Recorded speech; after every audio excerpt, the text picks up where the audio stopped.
আসসালামু আলাইকুম প্রিয় বন্ধুরা, আমি তাজমহলে এখনো রয়েছি। যে কথা বলেছিলাম যে শেখ কামাল স্মৃতি পরিষদের যে এই সাংস্কৃতিক সন্ধ্যা, এই সন্ধ্যায় আমি প্রথম খণ্ড আপনাদেরকে ইতিমধ্যে আপনাদের কাছে পৌঁছে দিয়েছি এবং দ্বিতীয় খণ্ড এখন করব। আপনারা দেখতেই পাচ্ছেন আমি এখনো এখানে আছি।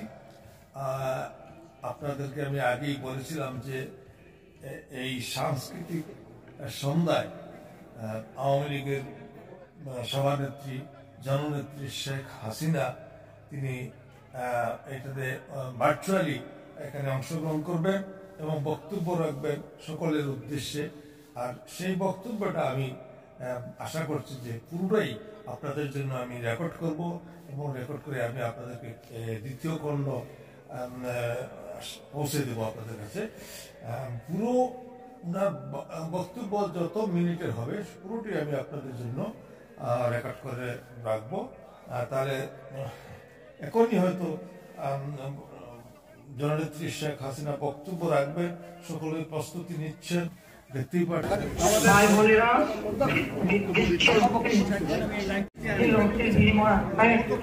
আমরা আমাদের আর এই স্বাধীনতা অর্জনে আমাদের মহান নেতা সর্বকালের সর্বশ্রেষ্ঠ বাঙালি জাতির পিতা বঙ্গবন্ধু শেখ মুজিবুর রহমানের প্রতি আমি শ্রদ্ধা জানাচ্ছি, কারণ তারই নেতৃত্বে তারই অনুপ্রেরণায় আমরা আজকে স্বাধীনতা অর্জন করেছি, বিজয় অর্জন করেছি। জাতির পিতা বঙ্গবন্ধু শেখ মুজিব বাংলাদেশের মানুষের অধিকার প্রতিষ্ঠার জন্য এবং আমাদের মাতৃভাষা বাংলা ভাষায় কথা বলার অধিকার থেকে শুরু করে প্রতিটি অর্জনে তার অবদান রয়েছে। তারই নেতৃত্বে স্বাধীন গণপ্রজাতন্ত্রী বাংলাদেশ গড়ে ওঠে। জাতির পিতা বঙ্গবন্ধু শেখ মুজিব 1966 সালে 6 দফা দাবি পেশ করেন, যে দাবি ছিল বাঙালি জাতির মুক্তি সনদ। কারণ এই বাঙালি জাতি পাকিস্তান হবার পর থেকে পাকিস্তানি শাসকদের তাদের দ্বারা সবসময় নির্যাতিত ছিল, নিপীড়িত ছিল। প্রায় 80 থেকে 90% মানুষই দরিদ্র, 80% মানুষই দরিদ্র সীমার নিচে বাস করত। একবেলা খাবার যেত না, পরনে কাপড় নেই, রোগের চিকিৎসা নেই, শিক্ষা যোগাযোগ ব্যবস্থা নেই। এই অন্ধকার যুগে জাতির পিতা ছোটবেলা থেকে মানুষের এই কষ্ট, দুঃখ, দুর্দশা দেখে তিনি সবসময় সেই ছোটবেলা থেকে নিজের কাপড় চোপড়, বই, ছাতা সবই মানুষকে দান করে দিতেন। এবং তারই একটা প্রতিজ্ঞা ছিল যে জীবনে একদিন এই বাংলাদেশের অর্থনৈতিক মুক্তি আনবেন, মানুষকে একটা সুন্দর জীবন দেবেন। আর সেই লক্ষ্য নিয়েই কিন্তু তিনি তার নিজের জীবনকে উৎসর্গ করেছিলেন। বারবার তিনি কারাগারে বন্দী হন, কিন্তু কোনো কিছুই তাকে জমিয়ে রাখতে পারেনি। কাজে 6 দফা জেল ভাঙার পর আপনারা জানেন যে ওই বন্দিখানায় তাকে গ্রেপ্তার করা হয়। 6 দফা দিয়ে সারা বাংলাদেশ তিনি সফর করেন। 35 দিনের মধ্যে তিনি 32টা মিটিং করে শহর বাংলাদেশে 32টা জায়গায়। তখন যোগাযোগ ব্যবস্থা এত ভালো ছিল না, কোথাও নৌকা, কোথাও পানিতে যেতে হতো। 8ই মে ধানমন্ডি বাসা থেকে জাতির পিতাকে গ্রেপ্তার করে নিয়ে যায়, 9 মে কারাগারে পাঠায়। 68 সালে 17 জানুয়ারির দিবাগত রাত, অর্থাৎ 18 জানুয়ারিতে ঢাকা কেন্দ্রীয় কারাগার থেকে তাকে ঢাকা ক্যান্টনমেন্টে কুমিল্লা ট্রেলারে নিয়ে বন্দী করে। আগরতলা ষড়যন্ত্র মামলা নামে একটি দেশদ্রোহী মামলা দেয়। বাংলাদেশের মানুষ 6 দফাকে তাদের মুক্তির সনদ হিসেবে গ্রহণ করেছিল। আওয়ামী লীগের সকল নেতা কবি বলতে গেলে তাদের গ্রেপ্তার করে। কিন্তু 6 দফার এই দাবি নিয়ে 7 জন হরতাল পালন হয়। ওই হরতালে 11 জন সদস্য শ্রমিক লীগের মনু মিয়া সহ 11 জন মৃত্যুবরণ করে। জাতির পিতা বঙ্গবন্ধু শেখ মুজিবুর রহমানের লেখা অসমাপ্ত আত্মজীবনী এবং কারাগারের রোজনাম চাচা যদি আপনারা পড়েন, সেখানে এই অত্যন্ত গুরুত্বপূর্ণ তথ্য আপনারা পাবেন। এবং আগরতলা ষড়যন্ত্র মামলা শুরু হলে এদিকে ছাত্র জনতা এক হয়ে আন্দোলন শুরু করে। সেই আন্দোলনে মতিউর রহমান মাত্র ক্লাস 10 পড়তে একটি ছেলে শেষে সহ অনেক মানুষ জীবন দেয়। কিন্তু বাঙালির উপর গুলি চালিয়েও পাকিস্তানি শাসকরা এই আন্দোলন দমাতে পারেনি।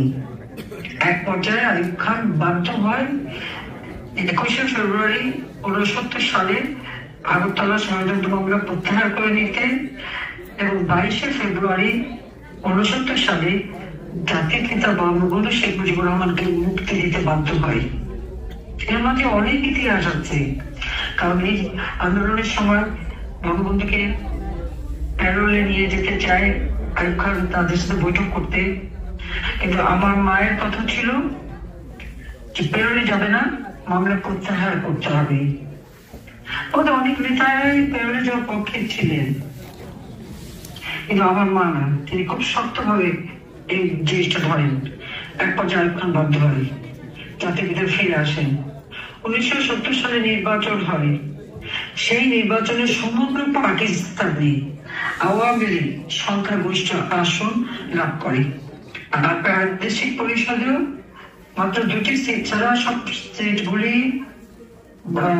আওয়ামী লীগ পেয়েছিল। 169টা সিটের মধ্যে 167টা শুধু আওয়ামী লীগ পায়। আওয়ামী লীগ সংখ্যাগরিষ্ঠ আসন পাওয়ার ফলে পাকিস্তানের শাসকরা কিন্তু বাঙালিদের শাসন ক্ষমতা দিবে না, অথচ জনসংখ্যার দিক থেকে এই উপভাষার মানুষ কিন্তু সংখ্যাগরিষ্ঠ ছিল। এখানে 56% মানুষ আর পশ্চিম পাকিস্তানের কম সংখ্যা, কিন্তু এই সংখ্যাগরিষ্ঠ মানুষকে তারা ক্ষমতায় যেতে দেবে না। 5 ডিসেম্বর 70 সালে জাতির পিতা বঙ্গবন্ধু শেখ মুজিবুর রহমান যখন সৌদি সাহেবের মৃত্যুবার্ষিকী বক্তৃতা দেন, সেই দিন তিনি ঘোষণা দেন যে এই ভূখণ্ড পূর্ববঙ্গের নাম হবে, এই পূর্ব পাকিস্তানের নাম হবে বাংলাদেশ। কাজে বাংলাদেশ নামটা এটা জাতির পিতা বঙ্গবন্ধু শেখ মুজিবুর রহমানেরই দেওয়া ছিল। এবং যখন 70 নির্বাচন হয় এবং আওয়ামী লীগ সংখ্যাগরিষ্ঠতা পায়, তখন যখন ক্ষমতা দেয় না, এবং জাতির পিতার দাবি ছিল যে আমাদের এই বাংলাদেশের মাটিতেই অর্থাৎ পাকিস্তানেই অর্থাৎ পূর্ববঙ্গে জাতীয় পরিষদের বৈঠক হবে। আচমকা এই জাতীয় পরিষদের বৈঠক আইয়ুব খানের পতন ঘটে। আগরতলা ষড়যন্ত্র মামলায় জাতির পিতাকে মুক্তি দেওয়ার পর আইয়ুব খান পদত্যাগ করতে বাধ্য হয়। ইয়াহিয়া খান ক্ষমতা নেয়, মার্শাল ল জারি করে এবং সেই সময় ইয়াহিয়া খান নির্বাচন দেয়। নির্বাচনে কতগুলো শর্ত দেওয়া হয়। আমাদের অনেকেই তখন এই শর্তের বিরুদ্ধে ছিল যে শর্ত মেনে নির্বাচন করা না, কিন্তু বঙ্গবন্ধু শেখ মুজিবের চিন্তা ছিল যে শর্ত দিলেও আমরা নির্বাচন করব, কারণ বাঙালির নেতা কে, বাঙালির কথা কে বলবে সেটা সম্পূর্ণভাবে নিশ্চিত হওয়া দরকার। এবং সেই কথা চিন্তা করে তিনি ইলেকশন করেন, জয়লাভ করেন। কিন্তু যখন ইয়াহিয়া খান চাল ভাঙা শুরু করে এবং ভুট্টো বিশেষ করে সে এই নির্বাচিত প্রতিনিধিদের ক্ষমতা দিতে দেবে না, জাতীয় সংসদ বসার ঘোষণা দিয়েও আচমকা এটা বাতিল করে দেয়। পয়লা মার্চে জাতীয় পিতা তখন ওয়াকি কমিটি মিটিং এবং আমাদের জাতীয় সংসদের নির্বাচিত প্রতিনিধি, প্রাদেশিক পরিষদের নির্বাচিত প্রতিনিধিদের নিয়ে যখন সভা করছিলেন, 3রা জানুয়ারি সৌদি উদ্যানে একটা শপথ অনুষ্ঠান হয় নির্বাচনে জয়ী হবার পর। সে শপথ ছিল বাঙালিদের মুক্তির কথা এবং 6 দফা বাস্তবায়নের কথা। কিন্তু 70 নির্বাচনে যখন সংখ্যাগরিষ্ঠতা পেয়ে সকল সরকার সদস্যরা, প্রাদেশিক পরিষদ এবং জাতীয় পরিষদের সদস্যরা শপথ নেন। তখন কিন্তু ইয়াহিয়া খান কোনো মতেই বাঙালিদের ক্ষমতা দেখবে না। 1 মার্চ যখন এই জাতীয় সংসদ বন্ধ করে দেয়, জাতির পিতা 3রা মার্চ মিটিং সভা করেন এবং ঘোষণা দেন 7ই মার্চ তিনি বক্তৃতা দেবেন। 1971 সালের 7ই মার্চের সেই ঐতিহাসিক ভাষণ, যে ভাষণের মধ্য দিয়ে তিনি আমাদের বাঙালি জাতি যে পাকিস্তান দ্বারা শোষিত, বঞ্চিত, নির্যাতিত সেই ইতিহাস তুলে ধরেন। পাশাপাশি আগামী দিনে কি আমাদের করণীয় এবং এই আন্দোলন করতে যে কিভাবে বাঙালি নিধন হয়েছে, পাকিস্তানি শাসকরা বাঙালিদের উপর অত্যাচার করেছে, সেই কথাও তিনি তুলে ধরেন।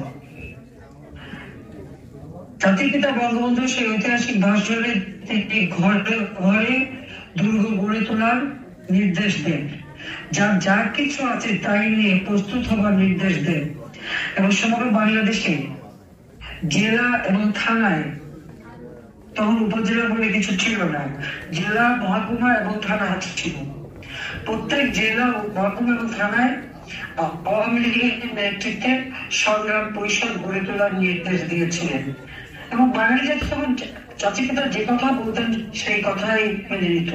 এবং সবথেকে বড় কথা, সেই সময় সবথেকে গুরুত্বপূর্ণ যে কথা তিনি বলেছিলেন, তারা শেষ লাইনটাই ছিল সবথেকে আমাদের জন্য, অর্থাৎ সমগ্র বাঙালি জাতিকে উজ্জীবিত করবার জন্য। সেটা হচ্ছে এবারের সংগ্রাম আমাদের মুক্তির সংগ্রাম, এবারের সংগ্রাম আমাদের স্বাধীনতার সংগ্রাম। সেই থেকেই কিন্তু আমাদের স্বাধীনতা। এরপর অসহযোগ আন্দোলন চলতে থাকে। 25শে মার্চ পাকিস্তানি হানাদার বাহিনী তারা সশস্ত্রভাবে নিরস্ত্র বাঙালির উপর ঝাঁপিয়ে পড়ে। রাজারবাগ পুলিশ কেন্দ্র, সেখানে সেই পুলিশ সেই উপর হামলা করে। ঢাকা বিশ্ববিদ্যালয় হামলা করে। যখন পুলিশ প্রথম হামলাটা করার সাথে সাথে জাতির পিতা বঙ্গবন্ধু শেখ মুজিবুর স্বাধীনতার ঘোষণা দেন। এই ঘোষণা সেটা ধানমন্ডি 32 নম্বর বাড়ি থেকে তিনি তখন, এখন যেটা বিজিবি অর্থাৎ বিডিআর, তখন ছিল ইপিআর ফাঁড়ি, সেটা হচ্ছে পিলখানা ইপিআর ফাঁড়ি। এই ইপিআর এর সুবেদার মেজর শওকত আলী সহ তার 4-5 জন সাথী নিয়ে বঙ্গবন্ধুর নির্দেশে সেখানে অপেক্ষা করতে থাকে ওয়্যারলেস সেট নিয়ে। বঙ্গবন্ধু শেখ মুজিব স্বাধীনতার এই ঘোষণাটা টেলিফোনের মাধ্যমে সেই ওয়্যারলেসে পৌঁছে দেন। শওকত আলী সেটা গ্রহণ করে এবং মগবাজারে যেটা ওয়্যারলেস স্টেশন, তারই মাধ্যমে সমগ্র বাংলাদেশে পুলিশ স্টেশনগুলিতে ওই বার্তা তারা প্রেরণ করে। প্রত্যেকটা থানা, মহকুমা, জেলায় পুলিশ ফাঁড়ি থেকে ওই বার্তাটা আওয়ামী লীগের যে সংগ্রাম পরিষদ, সেই সংগ্রাম পরিষদের হাতে ওই বার্তাটা পৌঁছে দেয়। আওয়ামী লীগের নেতা কর্মীরা সেখানে জনগণের সাথে নিয়ে ওই মধ্যরাত থেকেই কিন্তু 26শে মার্চ এই ঘোষণাটা প্রচার করতে শুরু করে। কোথাও মাইকিং করে, পায়ে হেঁটে, টেলিগ্রামের মাধ্যমে, অথবা বিভিন্ন চোঙ্গা ফুটিয়ে কথা বলা হতো। সেইভাবে কিন্তু তারা এটা সেই 26শে মার্চ সকাল থেকে সারা বাংলাদেশের মধ্যরাত থেকে, অর্থাৎ একেবারে ফজরের নামাজের পর থেকে সেই প্রচারটা তারা শুরু করে। জাতির পিতা যখনই স্বাধীনতার ঘোষণা দিলেন, তখনই 32 নম্বর বাড়িটা পাকিস্তানি হানাদার বাহিনী আক্রমণ করে এবং তারা বঙ্গবন্ধু শেখ মুজিবকে গ্রেপ্তার করে নিয়ে যায়। প্রথমে নিয়ে যেয়ে সংসদ ভবনে তখন কেবল তৈরি হচ্ছিল, সেখানে কিছু রেখে ঢাকা ক্যান্টনমেন্টে আতঞ্জি ক্যান্টনমেন্ট স্কুলে নিয়ে তাকে একদিন রাখে। সেখান থেকে করাচিতে নিয়ে যায়, সেখান থেকে একেবারে মিয়ান ওয়ালি জেলে নিয়ে বন্দি করে রাখে। ওই বাড়িটা তারা পুরো দখল করে, ভাঙচুর করে এবং আমার মাকে গ্রেপ্তার করে। আমার মা, রেহানা, রাসেল, জামাল, আমি আমরা সবাই বন্দী হই পাকিস্তানিদের হাতে। ধানমন্ডি 18 নম্বর রোড, বর্তমানে 9-26 নম্বর বাড়ি, একতলে একটা বাড়ি ছিল তখন। ওই বাড়িতে আমার মাকে এবং আমাদের সকলকে পাকিস্তানি হানাদার বাহিনী বন্দী করে রাখে। জাতির পিতা বঙ্গবন্ধু শেখ মুজিবের বিরুদ্ধে শুরু হয় দেশদ্রোহী মামলা।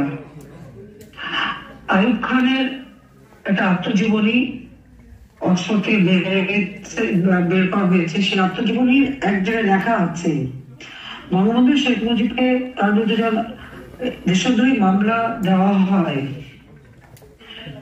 তাকে যখন কোর্টে নিয়ে আসা হতো তিনি তখন জয় বাংলা বলে সেখানে প্রবেশ করতেন এবং বলতেন, আমার কাজ আমি করে এসেছি, বাংলাদেশ স্বাধীন হবে, আমার মধ্যে মামলা দিয়ে আপনারা যা কিছু করতে চান আমি জানি আপনারা করেন, আমি পড়া করি না, আমার দেশের মানুষকে আপনারা দাবিয়ে রাখতে পারবেন না। জাতির পিতার নির্দেশ এবং পরিকল্পনা অনুযায়ী জাতীয় পরিষদ এবং প্রাদেশিক পরিষদের যারা সদস্যরা ছিলেন তারা সকলে মিলে সর্বপ্রথম 10 এপ্রিল গণপ্রজাতন্ত্রী বাংলাদেশ সরকার গঠন করে এবং 17 এপ্রিল মুজিবনগর, যেটা এখন মেহেরপুর বৈদ্যনাথ তলা আন্দোলন, সেখানে এই গণপ্রজাতন্ত্রী বাংলাদেশ সরকার শপথ গ্রহণ করে। এই সরকার গঠন করা হয়েছিল। এটা তখন আপনারা জানেন যে পাকিস্তানি হানাদার বাহিনী যখন গণহত্যা শুরু করেছিল, 1 কোটির উপর মানুষ তারা কিন্তু দেশ চলে এসেছিল এবং ভারতে আশ্রয় নিয়েছিল। ভারতের প্রতিটি রাজনৈতিক দল এই বাঙালিদেরকে কিন্তু আশ্রয় দেয়, তাদের খাদ্য, তাদের নিরাপত্তা, তাদের সব ব্যবস্থা করেছিল। সেই সময় প্রধানমন্ত্রী ছিলেন ভারতে শ্রীমতী ইন্দিরা গান্ধী। তিনি নিজে বাঙালির পাশে দাঁড়ান এবং ভারতের সকল রাজনৈতিক দল তখন আমাদের মুক্তিকামী মানুষের পাশে দাঁড়িয়েছিল।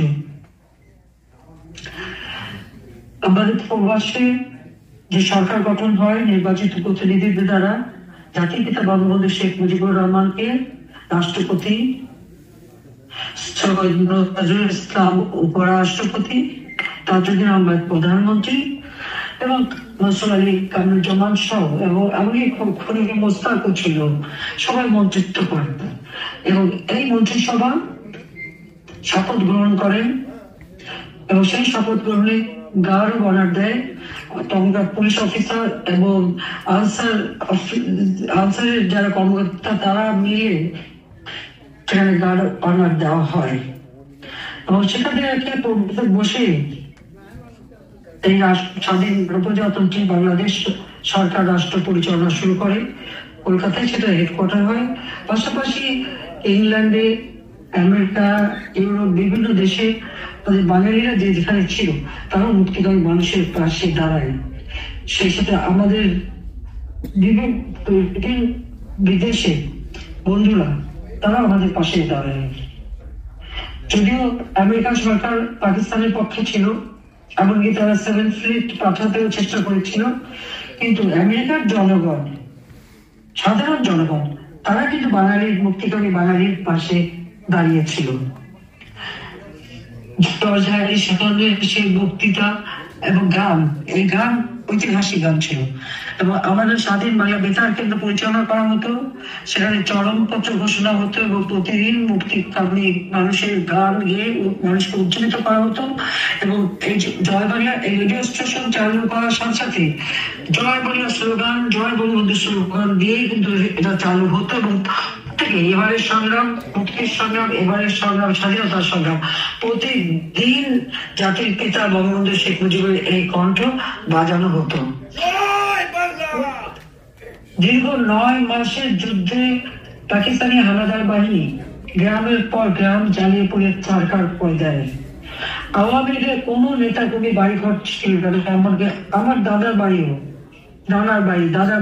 পরিবার পাড়া থেকে শুরু করে গ্রামে গ্রামে এবং শহরে সমস্ত মানুষের ঘর বাড়ি চালানো, পোড়ানো, লুটপাট। ঠিক এই 2024 সালে বিএনপি, জামাত আর ইউনুস বাহিনী যা করছে ঠিক এই একই কাজ তারা করেছিল এবং সেই স্বেচ্ছাসেবী গণহত্যা করে।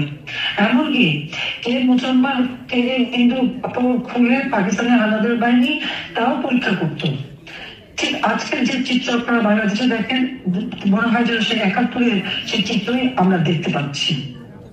এবং সেই সময় তাদের যে অত্যাচার, নির্যাতন, মানবাধিকার লঙ্ঘন, সারা বিশ্ব বিবেকিত জেগে উঠছে এবং সাধারণ মানুষ সারা বিশ্বের আমাদের পাশে দাঁড়ায়, আমাদেরকে সহযোগিতা করে এবং আমাদের বন্ধুপ্রতিম দেশগুলি আমাদের পাশে এসে দাঁড়ায়।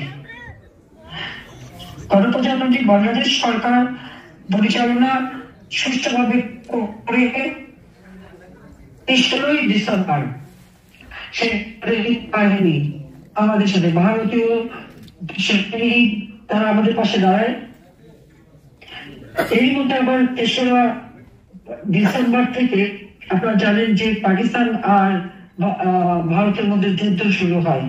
আর এই ৩রা ডিসেম্বরে ভুটান বাংলাদেশকে প্রথম স্বাধীন রাষ্ট্র হিসেবে স্বীকৃতি দেবার ঘোষণা দেয়, যেটা ৬ ডিসেম্বর কার্যকর হয়। কিন্তু ৬ ডিসেম্বর আগে ভারত বাংলাদেশকে গণপ্রজাতন্ত্রী বাংলাদেশ হিসেবে ৬ ডিসেম্বর স্বীকৃতি দেয়। এবং যখন যুদ্ধ শুরু হয়ে গেল পাকিস্তান আর ভারতের মধ্যে, বাঙালিরা তখন কি অবস্থায় ছিল? আমাদের মুক্তিযোদ্ধারা এবং আমাদের মিত্র বাহিনী যৌথ ভাবে আক্রমণ শুরু করে এবং আমাদের যে মুক্তি বাহিনী গড়ে উঠেছিল, মুক্তি বাহিনী, মুজিব বাহিনী, মুজিব ব্যাটারি, বিভিন্ন সংগঠন গড়ে তোলা হয়। সেটা গড়ে তোলা হয়েছিল ২১শে নভেম্বর এবং সেই জন্য আমরা ২১শে নভেম্বর কিন্তু এই দিবসটা আমরা পালন করি সশস্ত্র দিবস হিসেবে। যদিও এবারে দিবস পালনের সময় বঙ্গবন্ধু শেখ মুজিবের নামও নেওয়া হয়নি বা আমাদের জাতীয় নেতাদেরও নাম নেওয়া হয়নি, এটাই হচ্ছে দুর্ভাগ্যের বিষয়। কিন্তু আওয়ামী লীগের জাতীয় পিতার নেতৃত্বে আওয়ামী লীগ, ছাত্রলীগ, এই সংগঠনগুলি তো তখন ছিল, ছাত্র ইউনিয়ন থেকে শুরু করে অন্যান্য সংগঠন তো আমাদের সাথে ছিল। কাজে আমাদের এই মুক্তিযুদ্ধ আমরা ১৬ ডিসেম্বর ১৯৭১ সালে বিকেল বেলা পাকিস্তানি হানাদার বাহিনী আমাদের মিত্র বাহিনী অর্থাৎ ভারতীয় বাহিনীর হাতে আত্মসমর্পণ করে। মুক্তি বাহিনী এবং মিত্র বাহিনী যৌথভাবে তাদের কাছে তারা আত্মসমর্পণ করে। যদিও বাংলাদেশ মুক্তি পায় ১৬ই ডিসেম্বর, কিন্তু আমার মা, আমি বা আমার ভাই বোন, আমরা যারা বন্দী ছিলাম, যদিও বন্দিখানা থেকে আমার মেজ ভাইটা কামাল আগে মুক্তিযুদ্ধে চলে যায় আর জামালকে বন্দী করা হয়েছিল, কিন্তু জামাল ওই বন্দিখানা থেকে গেরিলা কায়দায় বের হয়ে ভারতে চলে যায়। রাজ্যে তারা প্রশিক্ষণ নেয় এবং সরাসরি যুদ্ধে অংশগ্রহণ করে। পরবর্তীতে কামালকে তখন আমাদের যিনি বাহিনীর প্রধান হিসেবে ছিলেন কর্নেল ওসমানী, তার একটি হিসেবে নিয়োগ দেয় আমাদের গণপ্রজাতন্ত্রী বাংলাদেশ সরকার প্রধানমন্ত্রী এবং কামাল এডিসি হিসেবে দায়িত্ব পালন করত। জামাল সশস্ত্র যুদ্ধে অংশগ্রহণ করে এবং সাতক্ষীরা ওই কালীগঞ্জ দিয়ে জামাল তার ট্রুপস এখানে প্রবেশ করে। আমরা কিন্তু মুক্তি পাই ১৭ই ডিসেম্বর। ১৬ই ডিসেম্বর বাংলাদেশের পাকিস্তানি হানাদার বাহিনী সারেন্ডার করলেও দুর্ভাগ্যের বিষয় যে আমাদের বাড়িতে যে পাকিস্তানি হানাদার বাহিনী ছিল তারা কিন্তু তখনও অস্ত্র নামায়নি, সারেন্ডার করেনি। ভারতীয় তখন মেজর অশোক তারা সে নিজে সেখানে যায় ১৭ই ডিসেম্বর খুব সকালে এবং পাকিস্তানি বাহিনী যারা ওই ১৮ নম্বর ওই বাড়িটা পাহারা ছিল তাদেরকে সারেন্ডার করতে বাধ্য করে এবং আমাদেরকে, আমার মাকে আমাদেরকে ওই বন্দিখানা থেকে মুক্ত করে। যেহেতু সন্তান সম্ভবা ছিলাম, ওই বন্দিখানায় থাকতেই জুলাই মাসের ২৭ তারিখে আমার প্রথম সন্তান জয় জন্মগ্রহণ করে। এবং এই জয় জন্মগ্রহণ করার সময় অকথ্য নির্যাতন তারা চালিয়েছিল, ঠিক মতো খাবার না দেওয়া, এবং যুদ্ধকালীন সময় তো আমাদের কিছুই দেওয়া হতো না। সেই 3রা ডিসেম্বর থেকে 7 ডিসেম্বর পর্যন্ত আমাদের খাদ্য পানি সবকিছুরই অভাব ছিল, কিন্তু তাতে আমাদের কোনো দুঃখ নেই। বাংলাদেশ স্বাধীন হয়েছে, বাংলাদেশ মুক্ত হয়েছে, তারপর আমাদের অপেক্ষা কখন জাতিপিতা বঙ্গবন্ধু শেখ মুজিব ফিরে আসবে। আমরা কৃতজ্ঞতা জানাই ভারতের তদানীন্তন প্রধানমন্ত্রী ইন্দিরা গান্ধীর প্রতি এবং ভারতের জনগণ এবং সমস্ত রাজনৈতিক দলের প্রতি। সকলের কণ্ঠ সোচ্চার ছিল যে কিভাবে বঙ্গবন্ধু শেখ মুজিবকে মুক্ত করা যায়। তখন আপনারা জানেন যে রাশিয়া থেকে শুরু করে সমস্ত socialist country, Scandinavian country, Europe, প্রত্যেকেই, এমনকি আমেরিকার জনগণ, তারাও কিন্তু বঙ্গবন্ধু শেখ মুজিবের জন্য দাঁড়িয়েছিলেন, আমাদের মুক্তিকামী মানুষের পাশে দাঁড়িয়েছিলেন। কাজে পাকিস্তানি হামলার বাইরে বাধ্য হয় 8 জানুয়ারি, তখন এআইআর পতন ঘটে। কথা নেয় 8 জানুয়ারি বঙ্গবন্ধু শেখ মুজিবকে মুক্তি দেওয়া হয়। তিনি সোজা চলে যান লন্ডনে এবং লন্ডনে সেখানে প্রেস কনফারেন্স করেন, বাংলাদেশের মানুষের কথা বলেন, এবং এরপর 10 জানুয়ারি সেই ব্রিটিশ সরকারের দেওয়া একটা প্লেনে করে তিনি বাংলাদেশে ফিরে আসেন। ফিরে আসার সময় তিনি দিল্লিতে নামেন। ভারতীয় জনগণ এবং ভারতীয় সরকার ভারতের সমস্ত রাজনৈতিক দলকে ধন্যবাদ জানান এবং সেখান থেকে তিনি বাংলাদেশে এসে পৌঁছান। 10 জানুয়ারি জাতির পিতা বীরের বেশে তার গণপ্রজাতন্ত্রী বাংলাদেশে প্রবেশ করেন এবং 11 জানুয়ারি বিশেষ সভা হয়। তখন প্রধানমন্ত্রী তাজউদ্দিন আহমদ সাহেবের বাসায় সকালে এবং বিকেলে 2 দফা দিনে বাংলাদেশে কিভাবে চলবে সেই পরিকল্পনা গ্রহণ করা হয়। আমাদের তৌফিক ইমাম সাহেব তখন ক্যাবিনেট সেক্রেটারি, মুক্তিযুদ্ধ চলাকালীন সময় ছিলেন। তার লেখা একটা বইতে খুব সুন্দরভাবে এই তত্ত্বগুলি দেওয়া আছে, এটা আপনারা দেখতে পারেন। বঙ্গবন্ধু শেখ মুজিব এরপরে রাষ্ট্রপতি হিসেবে শপথ নেন এবং তারপর রাষ্ট্রপতির পদ থেকে তিনি পদত্যাগ করেন। তাজউদ্দিন আহমদ সাহেব প্রধানমন্ত্রীর পদ থেকে পদত্যাগ করেন। বঙ্গবন্ধু শেখ মুজিব প্রধানমন্ত্রী হিসেবে তখন শপথ নেন। তার আগে আমাদের চৌধুরী সাহেবকে রাষ্ট্রপতি হিসেবে নিয়োগ দেন, প্রধান বিচারপতি হিসেবে নিয়োগ দেওয়া হয় ওই গণপ্রজাতন্ত্রী বাংলাদেশ সরকার। কারণ গণপ্রজাতন্ত্রী বাংলাদেশ সরকার যখন মেহেরপুরে আমরতলায় শপথ গ্রহণ করেন তখন একটা স্বাধীনতার ঘোষণাপত্র পাঠ করা হয়। যারা ইউসুফ সাহেব তিনি এই স্বাধীনতার ঘোষণাপত্রটা পাঠ করেন এবং সেটা সকলের সর্বসম্মতিক্রমে গ্রহণ করা হয় এবং সেখানে গণপ্রজাতন্ত্রী বাংলাদেশ সরকার স্বাধীন এবং সেই স্বাধীনতার ঘোষণাপত্র, যেটা আমাদের বর্তমান সংবিধানে এই স্বাধীনতার ঘোষণাপত্রটি সংযোজিত রয়েছে, আপনারা সেটা দেখতে পারেন। কাজে সেই ঘোষণাপত্রের ভিত্তিতেই তখন সিদ্ধান্ত হয় এখানে মানে একটা পার্লামেন্টারি সিস্টেম অফ গভর্নমেন্ট করবে। এইভাবেই করা হয়। প্রাদেশিক পরিষদে নির্বাচিত প্রতিনিধি এবং জাতীয় পরিষদে নির্বাচিত প্রতিনিধি অর্থাৎ ন্যাশনাল অ্যাসেম্বলি এবং প্রভিন্সিয়াল অ্যাসেম্বলির যত সংসদ সদস্য ছিল নির্বাচিত প্রতিনিধিরা, এখানে 300, ওখানে প্রায় 157টা, সবাই মিলে সকলকে মিলে তখন একটা পার্লামেন্ট বসে সংবিধান প্রণয়ন করার জন্য, যে সংবিধানের ভিত্তিতে বাংলাদেশ চলবে। একটা গণপরিষদ ঘোষণা করা হয় এবং সেই গণপরিষদে একটা কমিটি করে দেওয়া হয়। সেই কমিটি সংবিধান প্রণয়ন করেন। 72 সালের 4 নভেম্বর সেই সংবিধান প্রণয়ন করা হয়। এই 17 ডিসেম্বর থেকে সেই সংবিধান কার্যকর, অর্থাৎ বিজয় দিবস যখন আমরা পালন করি তখন থেকে সেই সংবিধান কার্যকর করা হয়।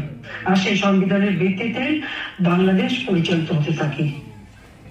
এই সংবিধান মানুষের সকল মৌলিক অধিকার আছে, পল্লী অঞ্চলে বিদ্যুতের কথা আছে, শিক্ষার বিষয় আছে, স্বাস্থ্যের বিষয় আছে, অর্থনৈতিক বিষয় আছে, সমস্ত বিষয়গুলি দিয়ে এই সংবিধানটা প্রণয়ন করা হয়েছিল, যেখানে বাংলাদেশ হবে একটা অসাম্প্রদায়িক চেতনার দেশ, সকল ধর্ম বর্ণ নির্বিশেষে সকলের অধিকার থাকবে এবং অনগ্রসর যে সমস্ত গোষ্ঠী আছে তাদের অধিকারের কথা বলা হয়েছে। সার্বিকভাবে আর্থসামাজিক উন্নয়নের কথা এই সংবিধানে দেওয়া আছে এবং এই সংবিধানের ভিত্তিতেই 1973 সালে জাতির পিতা বঙ্গবন্ধু শেখ মুজিব পুনরায় নির্বাচন দেন। প্রকৃতপক্ষে কোন বিপ্লবের পর কখনোই এভাবে এত দ্রুত নির্বাচন দেওয়া হয় না। জাতির পিতা বঙ্গবন্ধু শেখ মুজিব স্বাধীনচেতা মানুষ ছিলেন, জনগণের স্বাধীনতা বিশ্বাস করতে। তাই স্বাধীন বাংলাদেশে পুনরায় নির্বাচন দিয়ে আবার যাতে ক্ষমতা পরিচালনা করা যায় স্বাধীন রাষ্ট্র হিসেবে, সেই পদক্ষেপ তিনি নিয়েছিলেন। এবং 73 সালের নির্বাচনেও আপনারা জানেন যে আওয়ামী লীগ সংখ্যাগরিষ্ঠতা পায় এবং আওয়ামী লীগের বিরুদ্ধে মাত্র 9টা সিটে অনেকে জয়লাভ করে। এরপর শুরু হলো যুদ্ধ বিধ্বস্ত দেশ গড়ার। রাস্তাঘাট নেই, পুল ব্রিজ নাই, সবকিছু ধ্বংসপ্রাপ্ত। আজকের মতো এত রাস্তা, এত যোগাযোগ ব্যবস্থা কিছুই ছিল না।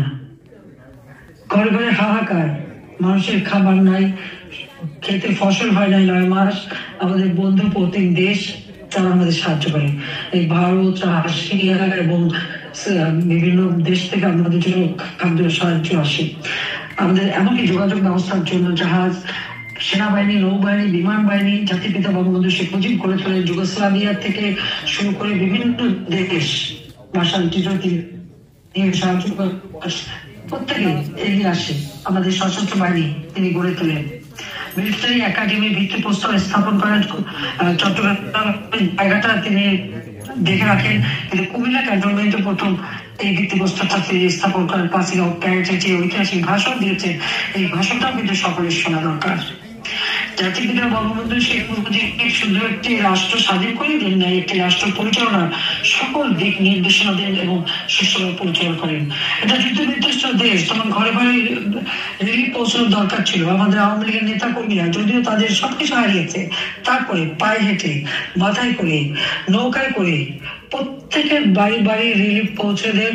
প্রতিটি মানুষকে সহযোগিতা করেন, প্রতিটি মানুষের পাশে দাঁড়ান এবং সেখানে মানুষের কিভাবে দেশকে উন্নত করা যায় সেই পদক্ষেপ জাতির পিতা নিয়েছিলেন।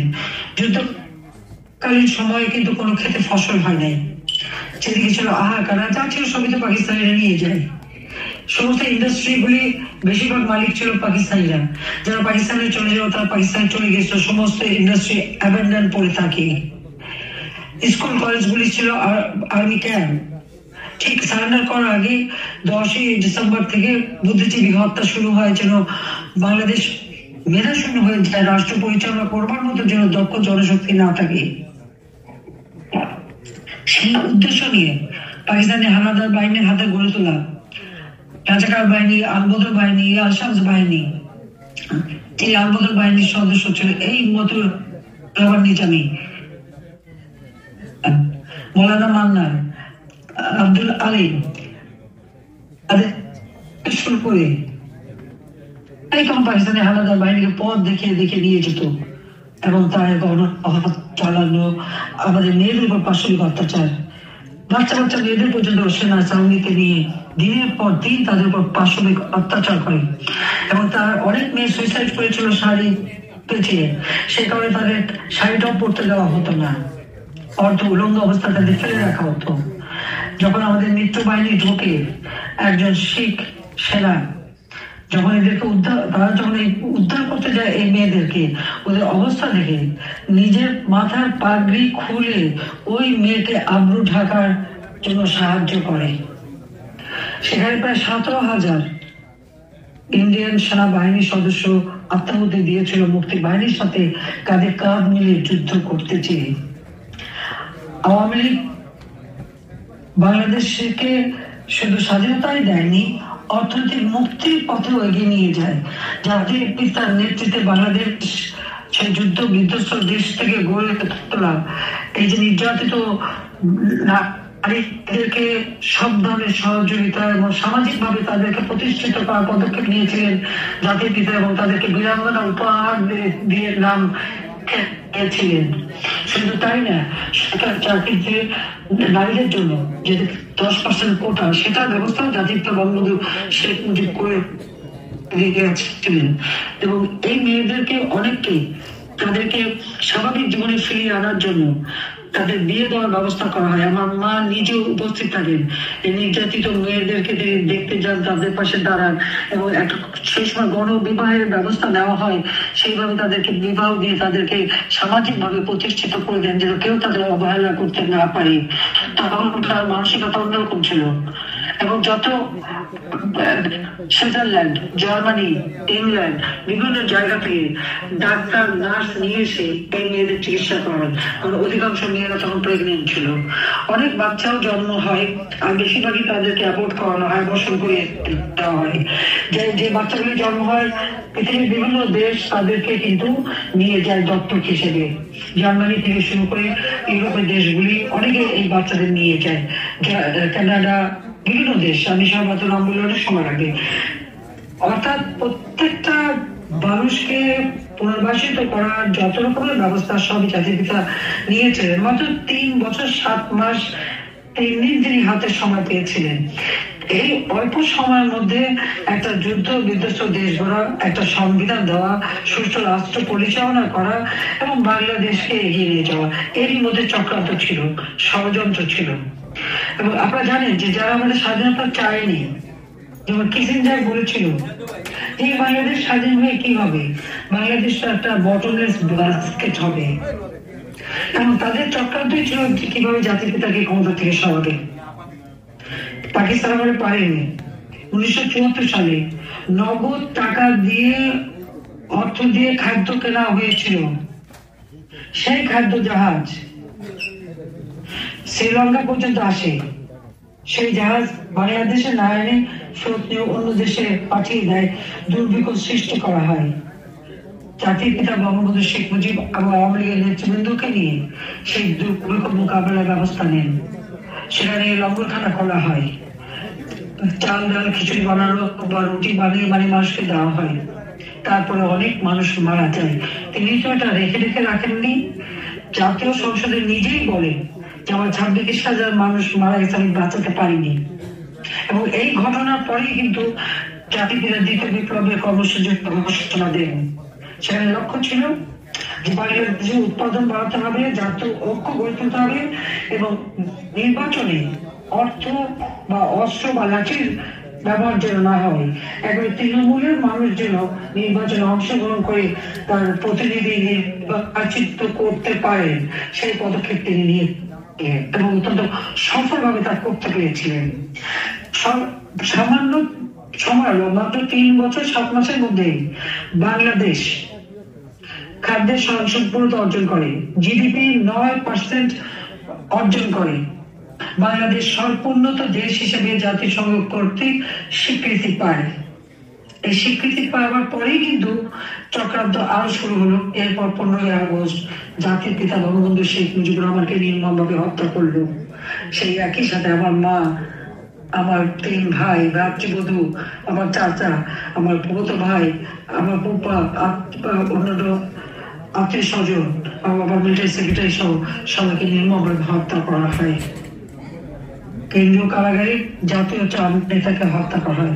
তাদের সকলের প্রতি আমি শ্রদ্ধা জানিয়ে বলবো যে এই হত্যাকাণ্ডের পরে বাংলাদেশটা, আপনারা জানেন যে এই হত্যা করার পরে ওই খুনি রশিদ, জালিম, ফারুক এরা বাংলাদেশকে ইসলামিক রাষ্ট্র ঘোষণা দিয়েছিল। কিন্তু বাংলাদেশের মানুষটা মেনে নেয়নি। তা গণপ্রজাতন্ত্রী বাংলাদেশই রাখা হয়েছে। এমনকি তারা বাংলাদেশ বেতারের নাম পরিবর্তন করে পাকিস্তানি কাজে রেডিও বাংলাদেশ সেই নামও দিতে চেয়েছিল। ঠিক 2024-এর সাথে অনেক কিছু আমি মিল খুঁজে পাই। সে 15ই আগস্টের পরে যারা জাতিকে থেকে হত্যা করে, এমনকি সেই খুনিদেরকে ইন্ডেমনিটি দেওয়া হয়, দায় মুক্তি দেওয়া হয়েছিল, এবং তারা গর্বভাবে বলতো কে তাদের বিচার করবে। কিন্তু 15 আগস্ট আমরা 2 বোন বেঁচে ছিলাম, আমরা জানাতে ছিলাম।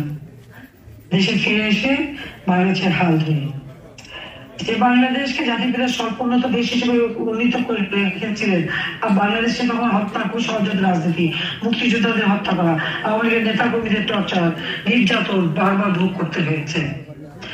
21 বছর সরকার গঠন করি, এরপর আবার দ্বিতীয়বার 2009 সরকার গঠন করি।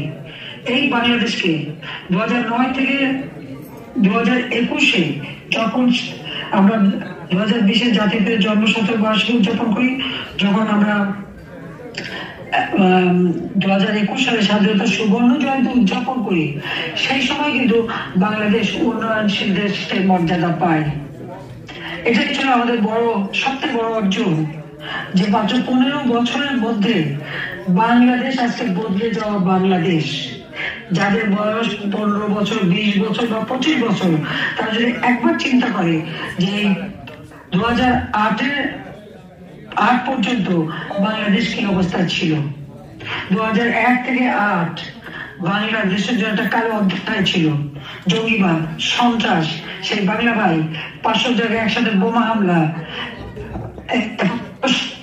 গ্রেনেড হামলা, কিবরিয়া সাহেবকে হত্যা, আমাদের বিভিন্ন নেতা কর্মী হত্যা, এই ধরনের খুনিদের রাজত্বই ছিল। আর 2009 থেকে ধারাবাহিকভাবে গণতান্ত্রিক ধারা অব্যাহত ছিল, যার জন্য আর্থ-সামাজিক উন্নয়ন আমরা করতে পেরেছি এবং বাংলাদেশ উন্নয়নশীল দেশের মর্যাদা পেয়েছে।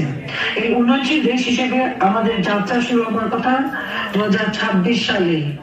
আপনারা একটা জিনিস লক্ষ্য করেন, যখন জাতিপিতা বাংলাদেশকে স্বল্পোন্নত দেশের মর্যাদা এনে দিলেন, তারপরে কিন্তু চক্রান্ত হলো 15ই আগস্ট। আর ঠিক যখন আমরা উন্নয়নশীল দেশ হিসেবে মর্যাদা পেলাম এবং ঘোষণা দিলাম 2041 সালের মধ্যে বাংলাদেশ হবে স্মার্ট বাংলাদেশ এবং উন্নত বাংলাদেশ, এরপরে কিন্তু একটা চক্রান্ত শুরু।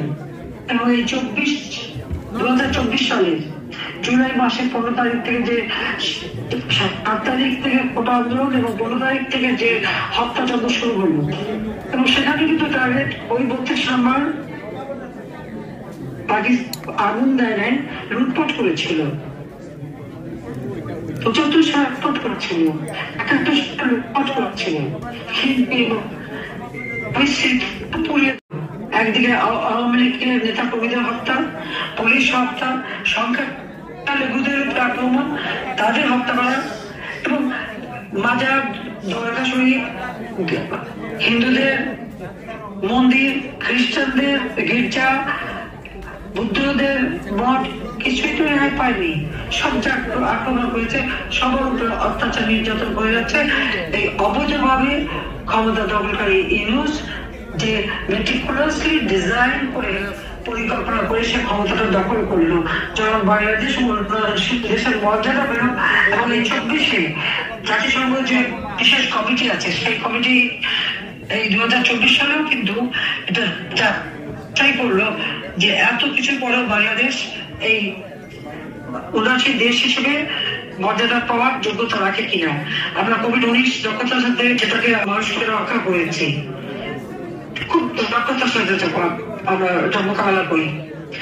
ইউক্রেনের আসার যুদ্ধের ফলে যে বিশ্বব্যাপী অর্থনৈতিক মন্দা, সেই মন্দাও কিন্তু আমরা মোকাবেলা করে আমরা উন্নয়নশীল দেশ হিসেবে বাংলাদেশকে কিন্তু সমাজে রাখতে সক্ষম হই। কিন্তু দুর্ভাগ্য 2024 আমাকে হত্যার পরিকল্পনা করা হয়েছিল, এবং আপনারা দেখেন সমস্ত খুনিদেরকে ছেড়ে দেওয়া হয়েছে, সমস্ত জঙ্গিদের হলে যারা আক্রমণ করলো, বিদেশিদের হত্যা হলো, দেশের মানুষ হত্যা হলো, যাদের বিচার হয়েছিল, সাজা হয়েছিল, তাদেরকে মুক্তি দিয়ে দিয়েছে ওই খুনি ইউনূস, মুক্তি দিয়েছে সমস্ত সন্ত্রাসীদের। এবং যাদের বিরুদ্ধে দুর্নীতি, এমনকি আমেরিকার FBI এসে সাক্ষী দিয়ে গেছে, যার ফলে দুর্নীতির সাজাপ্রাপ্ত তাদেরকে মুক্ত করা হলো। এবং নিজের দুর্নীতি, তার বিরুদ্ধে দুর্নীতির মামলা, সে ট্যাক্স ফাঁকি দিয়েছে, প্রায় 1200 কোটি টাকা তার কাছে ট্যাক্স পায়, সেখানে 666 কোটি টাকার একটা মামলা রায় হবার কথা 6 আগস্ট। 5ই আগস্ট আন্দোলনের নামে সে গণভবন আক্রমণ, আর অনুমতি মাত্র 20 মিনিটের জন্য গিয়েছিলাম। তারপর যে হত্যাযজ্ঞ চললো এবং ধ্বংসযজ্ঞ চললো সারা বাংলাদেশে, আপনারা তা দেখেছেন। উনি ক্ষমতা এসেই তার বিরুদ্ধে সব মামলা তুলে ফেললেন। এই হলো বাংলাদেশের অবস্থা। আমি ইতিহাসে এই জন্য বললাম যে এই ইতিহাসটা আমাদের অনেকের বোধহয় মনে নেই, জানি না। মুক্তিযোদ্ধারা তাদের যে অবদান, জীবন বাজি রেখে পরিবার পরিজন ছেড়ে তারা চলে গিয়েছিল মুক্তিযুদ্ধ করতে। আমাদের তরুণ সমাজ, আমাদের ছাত্রকে বহু নেতাকর্মী জীবন দিয়েছে, বাংলাদেশের বহু নেতাকর্মী এমনকি বাংলাদেশের অনেক জনগণ আত্মাহুতি দিয়েছে। তাদের তো কিছু ছিল না, পরনে কাপড় নেই, ওই লুঙ্গি পরে খালি পায়ে কাদামাটি রেখে অস্ত্র নিয়ে ওই জাতির পিতা বলে যার যা কিছু আছে তাই নিয়ে মোকাবেলা করো। বাঙালি সেই মোকাবেলা করেই কিন্তু এই দেশ স্বাধীন করেছে। এই দেশ ওই কোনো কারো ওই একটা বাঁশির ফুঁজে স্বাধীন হয়নি। দীর্ঘ 24 বছরের সংগ্রাম ও 9 মাসের মুক্তিযুদ্ধের বিজয়ের মধ্য দিয়ে কিন্তু আমাদের বাংলাদেশ স্বাধীন। আজকের বাংলাদেশ আমরা যখন উন্নয়নশীল মর্যাদা পেলাম, তখনই আবার সেই হায়না আবার বাংলাদেশের জনগণের উপর সব কিছু অর্থনীতিকে ধ্বংস করেছে, সমস্ত পরিবেশ ধ্বংস করেছে, বাংলাদেশকে আবার বিক্ষোভের জাতিতে পরিণত করছে। এই অবস্থা থেকে উত্তরণ আমাদের ঘটাতে হবে। আজকে বিজয় দিবসে এটাই আমাদের প্রতিজ্ঞা। এই প্রতিজ্ঞায় আমরা নেব যে জাতির পিতা বঙ্গবন্ধু শেখ মুজিবুর রহমান আমাদের যে স্বাধীনতা দিয়ে গেছেন, 30 লক্ষ শহীদের রক্তের বিনিময়ে, 2 লক্ষ মহামারীর ইজ্জতের বিনিময়ে যে স্বাধীনতা আমরা পেয়েছি, এই স্বাধীন বাংলাদেশ মাথা উঁচু করে বিশ্ব দরবারে চলবে। আজকে যে হায়নার দল খুনি হোসেন নেতৃত্বে যে জঙ্গি শাসন শুরু হয়েছে, এই জঙ্গিদের হাত থেকে বাংলাদেশকে মুক্ত করতে হবে। আবার জনগণকে ক্ষমতা দিতে হবে, জনগণের ক্ষমতা, গণতন্ত্র ফিরিয়ে আনা এবং দেশকে আবার উন্নত দেশ হিসেবে গড়ে তোলা, সেই লক্ষ্য আমাদের বাস্তবায়ন করতে হবে। এবং জাতির পিতার সেই স্বপ্ন সোনার বাংলা এই প্রতিজ্ঞা করছি। আপনাদের আমি গল্প শোনালাম কারণ আমাদের তরুণ প্রজন্ম এই গল্প জানে না, সেই জন্যই। তো আমি সবাইকে ধন্যবাদ জানাই ধৈর্য ধরে দীর্ঘ সময় আমার বক্তব্য শোনার জন্য। সবাইকে আমার আন্তরিক শুভেচ্ছা। আবারও জাতির পিতা বঙ্গবন্ধু শেখ মুজিবুর রহমান, লাখো শহীদ এবং নির্যাতিত মা-বোন সকলের প্রতি আমার শ্রদ্ধা জানিয়ে এবং বাংলাদেশের জনগণের যে দুঃখ কষ্টের সীমা নেই, এখান থেকে তাদের উত্তরণ ঘটুক, আবার বাংলাদেশের মানুষের জীবন উন্নত হোক, সেই আহ্বান জানিয়ে এবং সেই পত্র ঘোষণা করে আমি আমার বক্তব্য শেষ করছি। খোদা হাফেজ, জয় বাংলা। প্রিয় বন্ধুরা, আপনারা জননেত্রী শেখ হাসিনার দীর্ঘ বক্তব্যটি শুনলেন। তিনি তাহার এই দীর্ঘ বক্তব্যে বাংলাদেশের স্বাধীনতার পট ভূমিকা সৃষ্টি তত্ত্বই আসলে তুলে ধরেছেন। তিনি নিজেও বলেছেন, আমি আপনাদেরকে গল্প শোনালাম কারণ বর্তমান প্রজন্ম এই গল্প জানে না, আর জানলেও ভুল বিকৃত জানানো হয়। প্রিয় বন্ধুরা, শেখ কামাল স্মৃতি সংসদের নিউ ইয়র্কের পক্ষ থেকে বিজয় দিবস উপলক্ষে আয়োজিত সাংস্কৃতিক সন্ধ্যার এই অনুষ্ঠানটি আমি আপনাদের কাছে 2 খণ্ডে উপস্থাপন করিলাম। আবার দেখা হবে অন্য কোনো ভিডিওর মাধ্যমে। আজ এই পর্যন্তই, আপনাদের সবার কাছ থেকে বিদায় নিচ্ছি। সবাই ভালো থাকবেন। খোদা হাফেজ। ধন্যবাদ সবাই।